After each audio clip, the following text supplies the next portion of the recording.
ఓం శ్రీ మాత్రి మహాదైవజ్ఞానం ఛానల్కి స్వాగతం అండి. ఈరోజు ఈ వీడియోలో మనం మీనరాశి వారి యొక్క జాతక ఫలితాల గురించి తెలుసుకుందాం. రేపటి రోజున మీనరాశి వారికి ఏం జరుగుతుంది 2026వ సంవత్సరం ఫిబ్రవరి 22వ తేదీ అనగా ఆదివారం రోజు ఈ యొక్క మీనరాశి వారికి వీరి యొక్క జాతక ఫలితాల ప్రకారం ఏం జరగబోతుంది, వీరి జాతకంలో అనుకూల ఫలితాలు అననుకూల ఫలితాలు ఏ విధంగా ఎదుర్కోవాల్సి వస్తుంది అనే విషయాలన్నీ కూడా ఈరోజు ఈ వీడియోలో వివరంగా తెలుసుకుందామండి. అలాగే మన ఛానల్ని ఇంకా ఎవరైతే కొత్తగా చూస్తున్నారో సబ్స్క్రైబ్ చేసుకొని వాళ్ళు సబ్స్క్రైబ్ చేసుకోనండి. ఈ వీడియోని చివరి వరకు చూడండి, స్కిప్ చేయకుండా. అప్పుడే మేమేం చెప్తున్నామో మీకు పూర్తిగా అర్థమవుతుంది. అదేవిధంగా ఈ రాశి వారికి రేపటి రోజున ఒక ఇద్దరు వ్యక్తులు నూతన వ్యక్తులు పరిచయం అనేది జరగబోతుంది. ఆ నూతన వ్యక్తులు ఎవరు అంటే వీరికి ముందుగానే పరిచయం ఉండవాళ్ళ లేకపోతే నూతనంగా పరిచయం అయ్యేవాళ్ళ అనే విషయాలన్నీ కూడా ఈరోజు ఈ వీడియోలో వివరంగా తెలుసుకుందాం. అలాగే రేపటి రోజున వీరు పాటించవలసిన పరిహారాల గురించి, చేయవలసిన పూజా విధానం గురించి కూడా తెలుసుకుందామండి. బ్రహ్మంగారి కాలజ్ఞానం ప్రకారం ఈ రాశి వారికి ఏం జరగబోతుంది అంటే ఈ రాశి వారికి దేవుడు రాసిన రాతలు అయినా సరే మార్పులు చేర్పులు ఉండవచ్చేమో, కానీ బ్రహ్మంగారి కాలజ్ఞానం ప్రకారం మనకి బ్రహ్మంగారు ఏదైతే చెప్పారో అదే విధంగా మనకు జరుగుతుందని చెప్పుకోవాలి. మనం చూస్తున్నాం కదండి, మన కళ్ళ ముందే ఎన్నెన్నో జరుగుతున్నాయి. కాబట్టి అలాంటి విషయాలు మనకి రేపటి రోజున ఏం జరగబోతున్నాయి అనే విషయాలన్నీ కూడా ఈ వీడియోలో వివరంగా తెలుసుకోండి. అలాగే ఈ రాశి వారి యొక్క గుణగణాల గురించి కూడా తెలుసుకుందామండి. ఈ వీడియో ఏముందిలే వీళ్ళు ఇలానే చెప్తారు అని మాత్రం తీసిపారేయకుండా ఒక 10 నిమిషాలు ఈ వీడియోకి కేటాయించి మేమేం చెప్తున్నామో మీరు పూర్తిగా వినండి. అలాగే ఈ రాశివారు ఎక్కువగా న్యాయకత్వ గుణాన్ని కలిగి ఉంటారండి. అంటే వీరి కాళ్ళ మీద వీరే నిలబడి వీరి యొక్క కష్టంతో వీరు బతకాలని చూస్తూ ఉంటారు. ఎవరి కష్టము మాకొద్దు అనే విధంగా ఆలోచిస్తూ ఉంటారు. అదేవిధంగా ఈ రాశివారు అందరికీ కూడా సహాయం చేస్తూనే ఉంటారు. రేపటి రోజున మీకు అంతా మంచి జరగబోతుందనే చెప్పుకోవాలి. అసలు ఏం జరగబోతుంది, ఎవరి ద్వారా ఏం జరగబోతుంది అనే విషయాలు తెలుసు. ఈ రాశివారు చిన్నప్పటి నుంచి ఎన్నో కష్టాలు పడి బాధలు పడి కుటుంబం యొక్క బరువు బాధ్యతలన్నీ కూడా వీరిపైనే పెట్టుకుని కుటుంబాన్ని పోషిస్తూ ఎన్నో కష్టాలు పడి వీరు పెద్దవారై ఉంటారండి. అదేవిధంగా వీరికి ఇప్పుడు కూడా అన్ని సమస్యలు అలాగే తలపెడుతూనే ఉన్నాయి. కాకపోతే రేపటి రోజు నుంచి వీరికి మంచి జరిగే అవకాశాలు అయితే లేకపోలేదు. కాకపోతే నూతన వ్యక్తుల పరిచయం వలన కొన్ని శుభ సూచికలు ఉన్నాయి, కొన్ని నష్టం జరిగే విషయాలు కూడా ఉన్నాయండి. ఆ విషయాలు ఏంటి అని ఈ వీడియోలో వివరంగా తెలుసుకుందాం. ముందుగా ఈ రాశివారి యొక్క మనస్తత్వం గురించి తెలుసుకుందామండి. ఈ రాశివారి మనస్తత్వం అనేది చాలా సున్నితంగా ఉంటుంది. ఒక్క మాటలో చెప్పాలంటే చిన్నపిల్లల మనస్తత్వం అని చెప్పుకోవచ్చు. ఎందుకంటే వీరు ఎవరు ఏ కష్టంలో ఉన్నా సరే నేనున్నాను అనే భరోసా ఇస్తూ ఉంటారు. అంటే ఎవరైనా సరే బాధపడుతున్నా సరే, అంటే వీరికి పగవారైనా సరే బాధపడుతున్నా సరే వీరు చూసి చాలా బాధపడుతూ ఉంటారు. ఏ సమస్య అయినా సరేనండి, ధన సమస్యలు కానివ్వండి, ఏవైనా ఆరోగ్య సమస్యలు కానివ్వండి, దేనిలో అయినా సరే నేనుండాను అని తోడుగా ఉంటూ ఉంటారండి. అంటే వీరికి ఎన్ని చెడు సమస్యలు తలపెట్టాలని చూసినా కూడా ఆ విషయంలో వీరు ఎప్పుడైనా సరే అన్నిటినీ కూడా మర్చిపోయి ఎవరికి సమస్య వచ్చినా సరే నేనుండాను అనే భరోసా ఇస్తూ ఉంటారు. కాబట్టి వీరు అలా ఉండడం వల్లనే వీరికి శివుడి యొక్క అనుగ్రహం అనేది ఎల్లప్పుడూ తోడుగానే ఉంటుంది.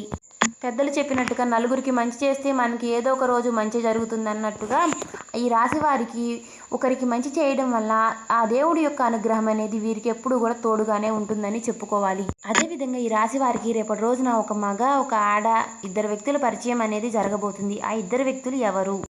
ఆ ఇద్దరు వ్యక్తులు ఎవరో కాదండి, మీ చిన్ననాటి స్నేహితులు కానివ్వండి, లేదంటే మీ బంధుమిత్రులు కానివ్వండి, మీకు ఇరుగు పొరుగు వారు కానివ్వండి, ఇలా మీకు తెలిసిన వ్యక్తులే మీకు రేపటి రోజున ఒక కీడుని తలపెట్టాలని చూస్తున్నారు. వారు ఎవరో అయ్యి ఉండరండి. మీరు ఉద్యోగం చేసే చోట కానివ్వండి, లేదంటే మీరు వ్యాపారస్తులైతే వ్యాపారం చేసే చోట కానివ్వండి, మీరు విద్యార్థులైతే మీ విద్యార్థులు మీ స్నేహితులు కానివ్వండి, ఇలా ఏ విధంగా అయినా సరే వారు మీకు ఒక చెడు తలపెట్టాలని చూస్తున్నారు. కాబట్టి రేపటి రోజున మీరు వారిని కాస్త దూరంగా పెట్టి, అంటే మంచిగా ఉంటూనే కాస్త దూరంగా పెడితే మాత్రం మీకు వారి నుంచి చాలా మంచి జరిగే అవకాశాలు అయితే కనిపిస్తున్నాయి. మీరు పైకి ఎదుగుతుంటే వారలేని తనంతో వారు మిమ్మల్ని కిందకి లాగాలని చూస్తున్నారు. కాబట్టి వారి విషయంలో మీరు కాస్త జాగ్రత్త పడితే మీకు అన్నీ కూడా శుభ ఫలితాలే ఉంటాయని చెప్పుకోవచ్చు. మీరు వ్యాపారస్తులైతే మీ వ్యాపార జీవితంలో మీ తోటి వ్యాపారస్తులు మీకు కొన్ని సమస్యలు తలపెట్టాలని చూస్తున్నారు. వారు మీ యొక్క వీక్నెస్ పాయింట్ని పట్టుకుని మిమ్మల్ని చాలా ఇబ్బందులు పెట్టాలని చూస్తున్నారు. కాబట్టి మీరు వారి విషయంలో మీరు చాలా జాగ్రత్తగా ఉండాలండి. అలాగే ఉద్యోగస్తులు ఎవరైతే ఉన్నారో మీ ఉద్యోగ జీవితంలో మీతో పాటుగా ఉద్యోగం చేసే వాళ్ళు ఎవరైతే ఉన్నారో వారు మీ పై అధికారుల నుంచి మిమ్మల్ని చాలా బ్యాడ్గా మాట్లాడే విధంగా చేయాలని చూస్తున్నారు. కాబట్టి మీ పై అధికారులతో మీరు రేపటి రోజున కాస్త జాగ్రత్తగా ఉండాలి. ఎందుకంటే మీ తోటి ఉద్యోగస్తులు మిమ్మల్ని చాలా బ్యాడ్ చేయాలని చూస్తున్నారు. కాబట్టి మీరు వారితో ముందుగానే జాగ్రత్తగా ఉంటే మాత్రం మీకే సమస్యలు రాకుండా ఉంటాయి. అలాగే విద్యార్థులు ఎవరైతే ఉన్నారో మీ స్నేహితులతో కాస్త రేపటి రోజున జాగ్రత్తగా ఉండండి. మీకు చిన్న చిన్న గొడవలే పెద్ద సమస్యలుగా మారే అవకాశాలు కనిపిస్తున్నాయి. అదేవిధంగా మీకు మీ యొక్క ఈ రాశి వారు స్త్రీలు కానివ్వండి, పురుషులు కానివ్వండి, మీ యొక్క అంటే మీ భార్యాభర్తలకి చిన్న చిన్న సమస్యలు వచ్చి అంటే మీ ఇరుగు పొరుగు వారితో చిన్న చిన్న సమస్యలు వచ్చి అవి మీ దాకా వచ్చే అవకాశాలు కూడా లేకపోలేదండి. కాబట్టి మీరు ముందుగానే జాగ్రత్తలు తీసుకుని ఆ విషయంలో కాస్త జాగ్రత్త పడండి. అలాగే ఈ రాశి వారు ఎవరైతే అనారోగ్య సమస్యలతో బాధపడుతున్న వారు ఎవరైతే ఉన్నారో మీరు ముందుగానే చిన్న చిన్నగా ఉన్నప్పుడే డాక్టర్ని సంప్రదించి అవన్నీ కూడా సంప్రదించుకోవడం చాలా మంచిది. అదేవిధంగా ఈ రాశి వారు ఎవరైతే ఇంకా మాకు మంచి రోజులు రావడం లేదు, మాకు అన్ని చెడుగానే జరుగుతున్నాయి అనుకోవడం అనేది మీ చాలా తప్పండి. ఎందుకంటే చూస్తున్నాం కదా, ఎవరికి ఏదో సమస్య ఉంటానే ఉంటుంది. మానవ జన్మ ఎత్తినాక ఎవరికి ఏ సమస్యలు లేకుండా పోవు. కాబట్టి అవి మనకు వచ్చినాయి కాబట్టి మనకి అవి పెద్దగా కనపడుతూ ఉంటాయి. కాబట్టి మనల్ని తక్కువ అంచనా వేసుకోవడం అనేది చాలా తప్పు. ఈ విషయంలో కనుక మీరు ఎదుటివారి ముందు మీరు ఎప్పుడు కూడా చెడ్డుగా పోల్చుకోకండి. ఎదుటివారి ముందు మీరు చెడ్డుగా పోల్చుకోవడం వల్ల వారు మిమ్మల్ని ఇంకా చులకనగా చూసే అవకాశాలు లేకపోలేదు.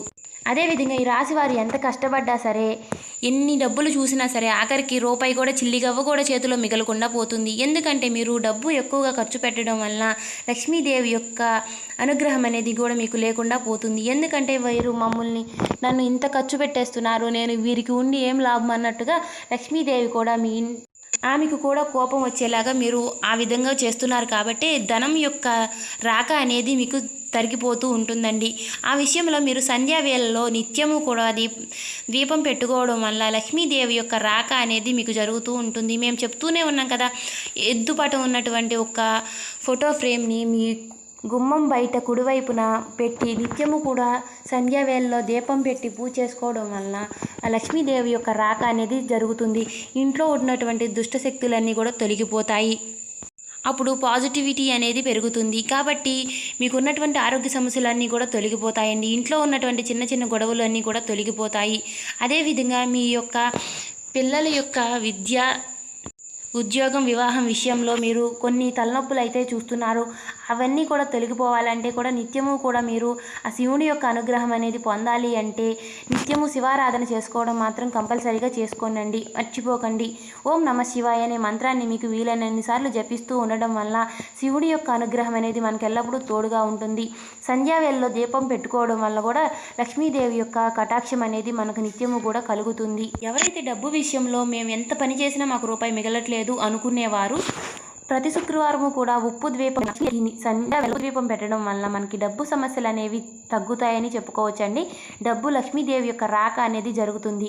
అదేవిధంగా ఎవరైతే నరదిష్టి, నరఘోష సమస్యలతో బాధపడుతున్న వారు ఎవరైతే ఉన్నారో కళ్ళుప్పుతో దిష్టి తీసేసి ఎవరూ తిరగని ప్రదేశంలో లేదంటే నీళ్లు పారే ప్రదేశంలో పడేయడం వల్ల మనకి దిష్టి సమస్యలు అనేవి కూడా తగ్గిపోతూ ఉంటాయండి.